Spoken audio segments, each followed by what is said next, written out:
Nəfs günahla qidalanır. Nəfsin qidası günahdır, bunu bilin. Nəfs günahla güclənməyə başlayır. Əvvəl-əvvəl zəifdir. İmeyləyir.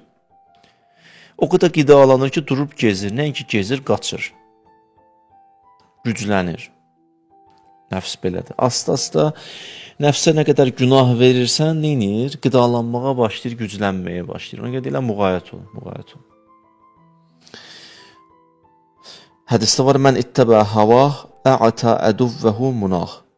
Əgər həva və istəyi və nəfsivə qulaq assın, öz düşmənivin səbəb olmuşsan ki, düşmənin arzusuna yetişsin. Düşmən nədir burada? Nəfs.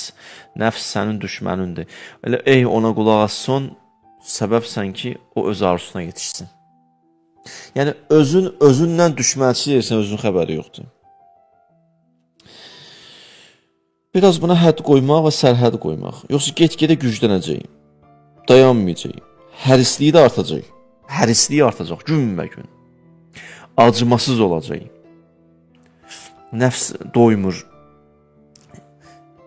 Yedikcə daha da acıyır. Nəfsin tərifi yaxşıdır elə belə. Yedikcə daha acıyır. Necə insanın qarnını bəzən doyur, gözü doymur. Nəfs də belədir. Nəfs doymur, yedikcə acıyır. Var deyə yenə ver. Yəni, bax, bu qədər məsələ, bu qədər ciddidir.